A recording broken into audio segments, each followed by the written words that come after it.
and today I've been wanting to make this video for a very long time. The ultimate stub guide to MLB The Show 25. Anyone new, anyone continuing, this will be the best video for what you're going to be doing to make stubs. It's going to be a lot of different methods. We're going to start off with some of the noob beginner lessons if you're just getting the game, and we're going to increase in the practicality, effectiveness of each stub making method. I think we got like six different stub making methods to be doing at varying times.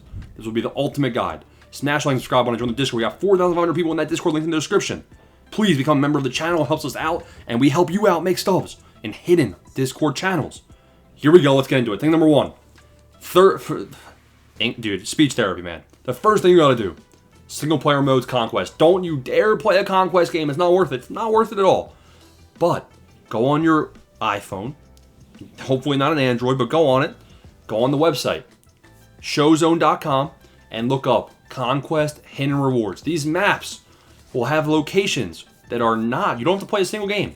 In fact, you just load into the map, and there will be a picture of where the hidden pack is. Standard pack, ballin' pack, deluxe pack. All you have to do is move your fan base to that location. It'll say hidden reward discovered, and then you restart and go to the next location.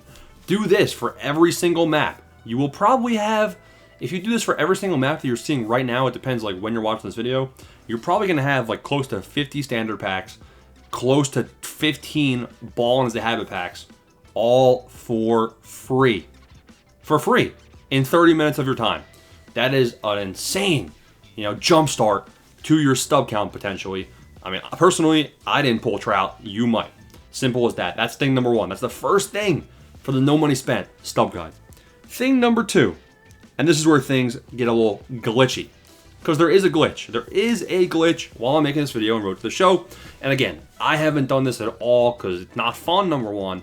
And number two, I think there's better things you can be doing with your time. But basically, the glitch is this. If you go to rosters and you go to vaults, so you go to vaults, then you go to rosters, there's a roster that somebody in the Discord, a member, actually it was a mod, created. If you look up Stub Solve, it should show up. And you're going to want to download the roster called Stub Solve R to the Show 69.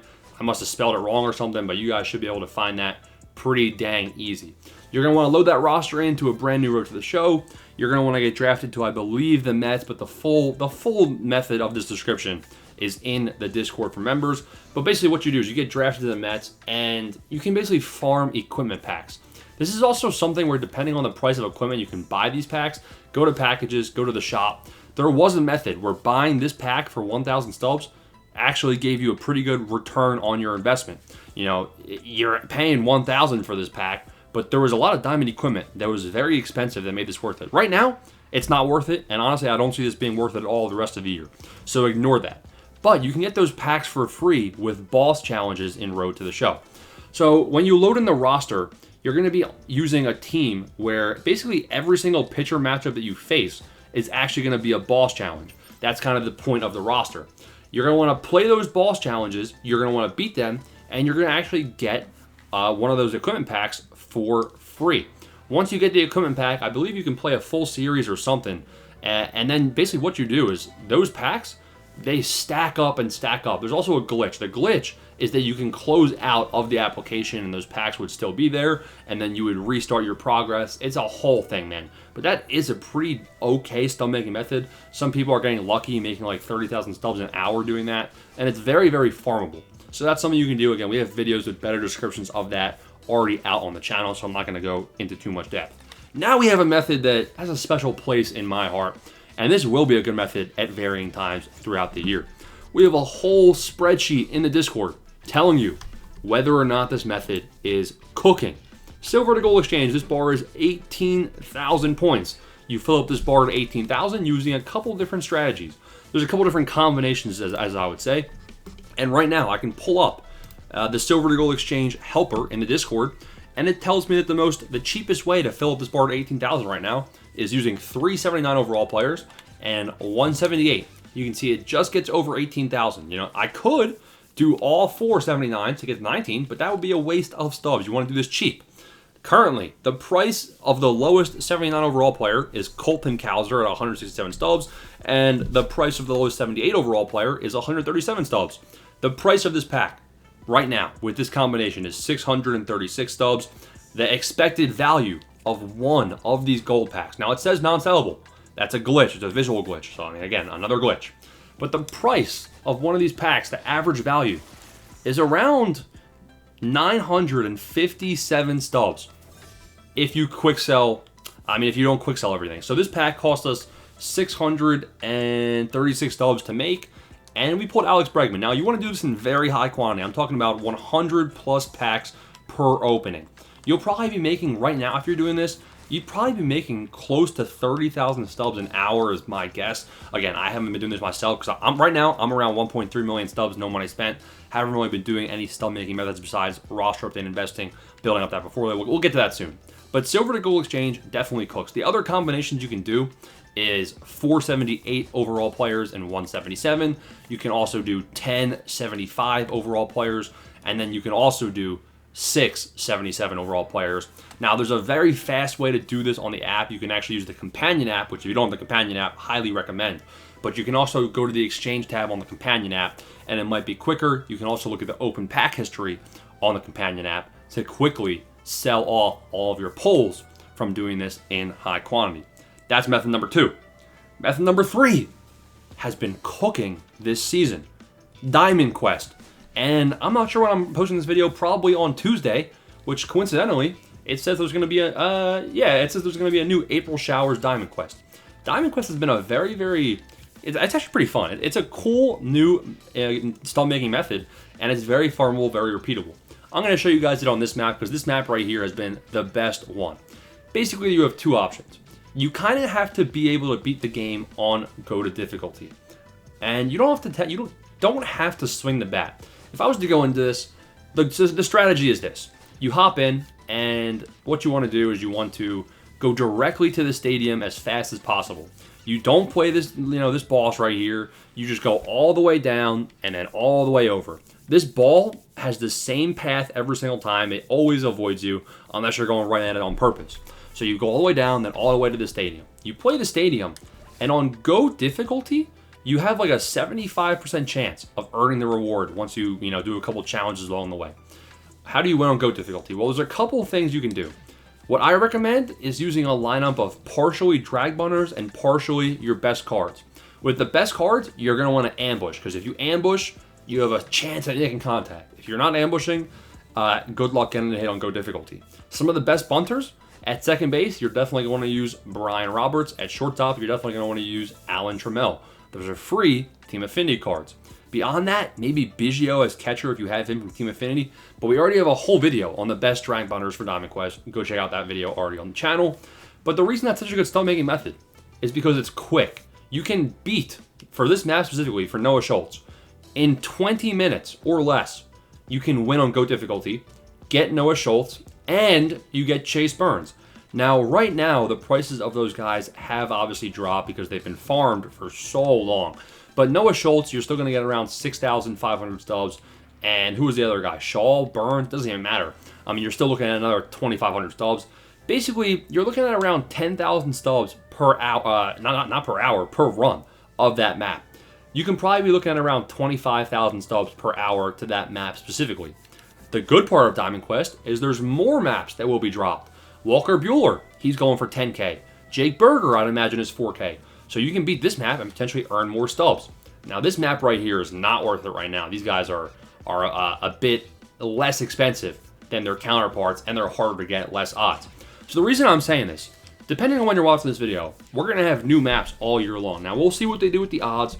We'll see what that does to these cards' price. But Diamond Quest, take a look at every single map they drop and see if it's farmable. Another thing you can do, maybe you can't win on go difficulty. Maybe can you win on legend? Because what you can do in that case is you can play any of these maps really, and you want to face the boss. You want to face that Minesweeper. This Minesweeper dude right here, this ugly looking baseball, you purposely challenge him, you beat him, and you get 5 The Show packs.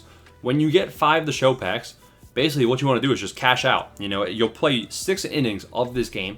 You'll play this on Legend, and then you can just play the stadium on Rookie. I would recommend personally playing it probably on All-Star, because at that point, at least you have a 25% chance of getting Matt Shaw, and you should win still on All-Star. So basically, you're just looking to get this 5 packs and cash out over 6 innings, and that's a repeatable pack method in this game. So that's kind of the overview of Diamond Quest. Really a good method this year. The next stub making method and opportunity is good, and it's new. It's Weekend Classic. Weekend Classic, take a look at the rewards. The rewards are very, very good. I would say the average player is probably somewhere between Bronze 2 and Silver 1.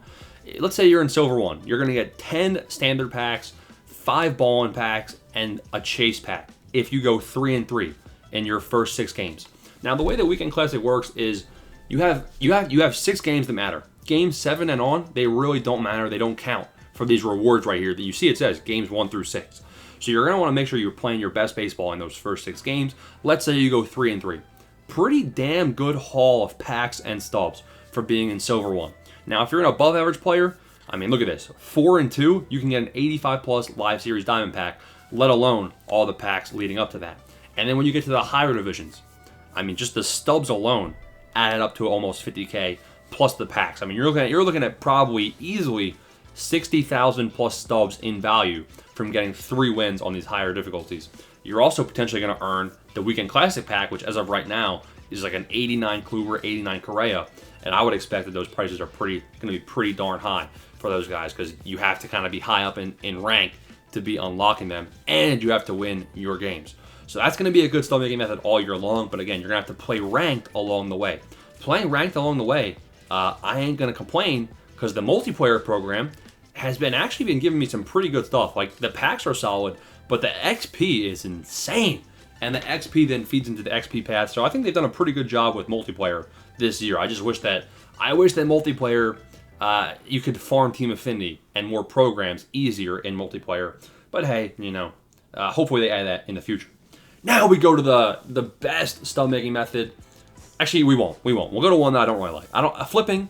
We're going to do an honorable mention to flipping right here. Flipping, what you would do is you would put in an order for 70,006 stubs right here on a guy like Mookie Betts.